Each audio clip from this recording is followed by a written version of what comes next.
वज़ीर आज़म इमरान खान आज कौमी असम्बली से एतमाद का वोट लेंगे। शेख रशीद ने कहा है कि आज अगर इमरान खान को 172 वोट ना मिले और कोई ऊंच नीच हो गई तो अपोजिशन के लिए अजीब दिन होगा। कौमी असम्बली में सूरत हाल दिलचस्प, हुकूमत को 180 अरकान की हिमायत हासिल, अपोजिशन के बाद से 160 नशिस्तें मौजूद। ऐवान में सादा अक्सरियत के लिए इमरान खान को 172 वोटों की ज़रूरत। 10 वोट इधर से उधर होने या ना होने पर इमरान खान की वज़ारत उज़्मा बरकरार रहने का दारोमदार। पीडीएम का कल कौमी असम्बली के इजलास का बायकॉट करने का फैसला। मौलाना फजल रहमान ने ऐलान कर दिया, कहा कि कौमी असम्बली के इजलास में अपोजिशन का कोई बंदा नहीं आएगा। यूसुफ रज़ा गिलानी की कामयाबी ने आदम एतमाद का फैसला कर दिया। मौलाना फजल रहमान ने मजीद कहा कि इजलास में शिरकत से अपोजिशन के इनकार के बाद अब इस इजलास की कोई सियासी ही हैसियत नहीं। हवाओं का रुख तभी से बदलना शुरू हो गया था जब अपोजिशन ने आज़ादी मार्च किया था। इमरान खान की चालों को जानते हैं, कौम को मजीद बेवकूफ़ नहीं बनाया जा सकता।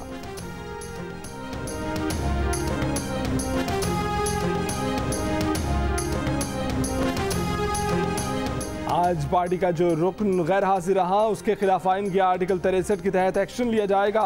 पार्टी हिदायत की खिलाफ वर्जी पर यह एलामिया इलेक्शन कमीशन में पेश किया जा सकता है। इमरान खान ने बतौर पार्टी चेयरमैन पीटीआई के अरकान कौमी असम्बली को खत लिख दिया। खत में लिखा कि दोपहर 12:15 बजे हॉल और चैम्बर के दरवाजे बंद हो जाएंगे। अरकान इससे पहले असम्बली में पहुंच जाएं। इससे पहले इत्तेहादियों के मुश्तरका इजलास में कहा कि अपोजिशन वाले शक्लों से ही गद्दार लगते हैं, अगर वो एतमाद का वोट ना ले सके तो अपोजिशन में बैठ जाएंगे।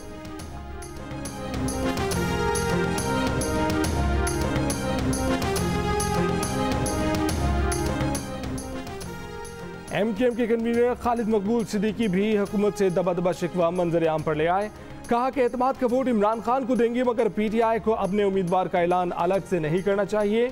चेयरमैन सेनेट का फैसला तमाम इत्तेहादियों को साथ बिठाकर करना चाहिए। जियो न्यूज़ के प्रोग्राम आज शाहजेब खानज़दा के साथ में बातचीत। कहा कि एमकेएम ने हर बार कुर्बानी दी, हमारे बारे में भी किसी को सोचना चाहिए।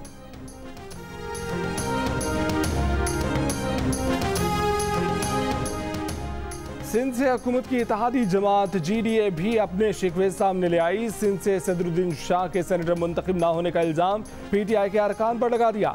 जीडीए के उम्मीदवार को पीटीआई के 6 से 7 अरकान ने वोट देने का वादा किया, मगर वोट नहीं दिया। जीडीए के अब्दुल रज़ाक रामू की प्रेस कॉन्फ्रेंस। शहरयार महर ने कहा कि पीटीआई के अंदर काली भेड़ों को तलाश किया जाए।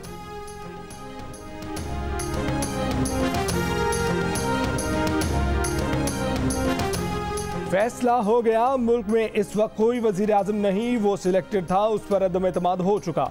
मुस्लिम लीग नून की नायब सदर मरीम नवाज के वजीर आजम इमरान खान पर वार। कहा कि आपको इस्तीफा दे देना चाहिए, आपका सदर भी एतमाद के वोट के लिए कह रहा है। मरीम नवाज ने कहा कि सेनेट इलेक्शन में पीडीएम के दीगर उम्मीदवारों को वोट देने की हामी भरने वाले हुकूमती अरकान ने भी मुस्लिम लीग नून का ही टिकट मांगा। ये बहुत सारे लोग हैं जिनमें एमपीएज और एमएनए शामिल हैं। वो ज़ाती तौर पर ये बात जानती हैं, टिकट देने वाली बात हॉर्स ट्रेडिंग में नहीं आती।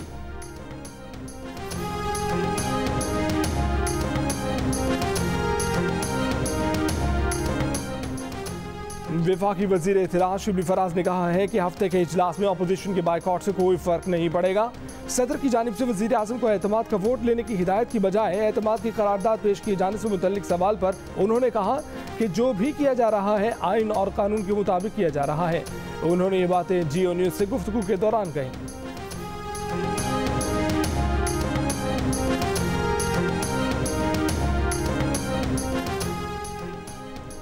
मुल्की इदारों पर कीचड़ ना उछालें, किसी दबाव में नहीं आएंगे।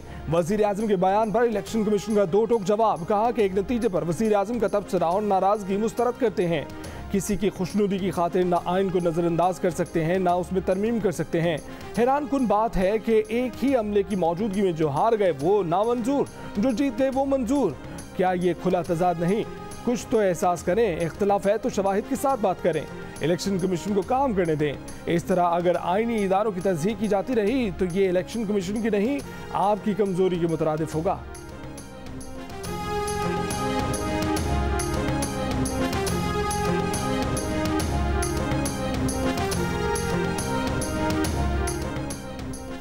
फवाद चौधरी का इलेक्शन कमीशन को जवाब। कहा कि इलेक्शन कमीशन के शवाहिद के मुतालबे पर हैरान हैं।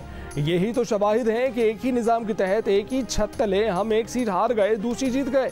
वीडियो में खरीदारी, नासिर शाह की ऑडियो और मरियम का टिकट बेचने का दावा, ये क्या है? इलेक्शन कमीशन को दुखी होने की जरूरत नहीं। आप तो इतना ताकतवर इदारा है कि सुप्रीम कोर्ट की डायरेक्शन की भी परवाह नहीं की। उम्मीद है इलेक्शन कमीशन प्रेस रिलीज की बजाय अपने इक़दामात से अपनी गैर जानिबदारी साबित करेगा। बैरिस्टर अली जफर ने कहा कि इलेक्शन कमीशन की प्रेस रिलीज मुनासिब नहीं, इलेक्शन कमीशन के एक्शन पर तनकीद करना उनका हक है।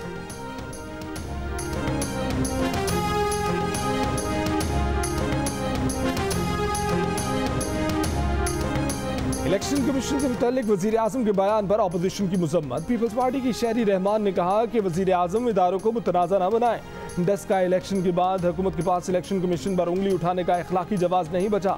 नून लीग की तर्जुमान मरियम औरंगजेब ने कहा कि एतमाद वजीर आजम ने खोया, गुस्सा इलेक्शन कमीशन पर क्यों? 10 का में इलेक्शन कमीशन का अमला चोरी और दूसरों को जमहूरियत के नुकसान का दर्स सिर्फ अवाम का एतमाद और इक़्तिदार अपना होता है, किराए और उधार की चीज़ें वापस करना होती हैं।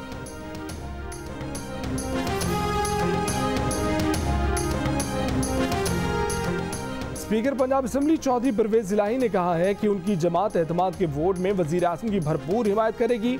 मुल्क में इदारे मजबूत होंगे तो ही जमहूरियत मजबूत होगी।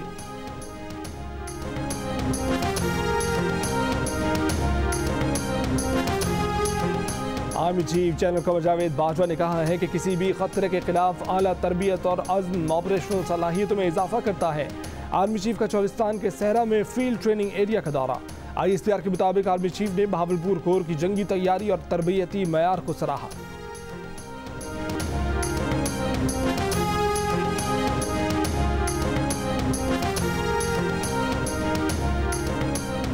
कौमी असम्बली के हल्के NA-75 में दोबारा इंतखाबात कराने का इलेक्शन कमीशन का हुक्म सुप्रीम कोर्ट में चैलेंज। तहरीक इंसाफ के उम्मीदवार अली असद मल्ली की दोबारा इलेक्शन कराने का फैसला कलअदम करार देने की इस्तदा। दरख्वास्त में कहा गया है कि चंद पोलिंग स्टेशनों के सिवा कौमी असम्बली के पूरे हल्के में पुरअमन इंतखाबात हुए। सिर्फ 14 पोलिंग स्टेशनों के नताइज की बुनियाद पर पूरे हल्के में दोबारा इलेक्शन कराने का इलेक्शन कमीशन का हुक्म दुरुस्त नहीं।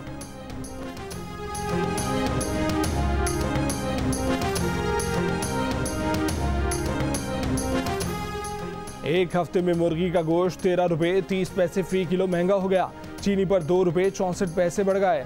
फी किलो औसत कीमत 96 रुपये 68 पैसे हो गई।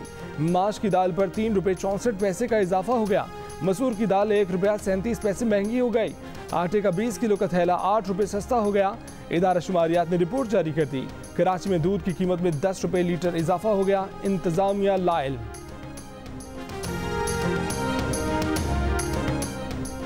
Sindh high court Larkana circuit bench ने जियो न्यूज के रिपोर्टर शहीद वली बाबर कत्ल केस का तहरीरी फैसला जारी कर दिया। सजाए मौत पाने वाले MQM के 4 मुलजिमान की तमाम सजाएं कलअदम करार दे दी। फैसले में करार दिया कि पुलिस की नाकिस तफ्तीश का फायदा मुलजिमान को दिया गया। जिस आईनी शाहिद को सामने लाया गया वो पुलिस की तरफ से प्लांटेड लगता था। मुलजिमान की शनाख्ती परेड नहीं कराई गई और न ही पुलिस मुलजिमान से वारदात में इस्तेमाल होने वाला असलहा और मोबाइल फोन बरामद कर सकी।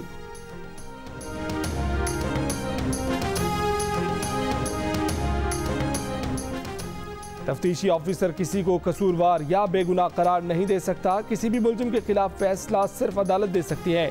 सुप्रीम कोर्ट का कत्ल के मुलजिम की सजा के खिलाफ अपील पर फैसला। कहा पुलिस दायरी और तफ्तीश काबिल कबूल शहादत नहीं, उनका मकसद फैसला करने में अदालत की मुआवनत करना है। अदालत ने मुलजिम की सजाए मौत का लाहौर हाई कोर्ट का फैसला कलअदम करार दे दिया।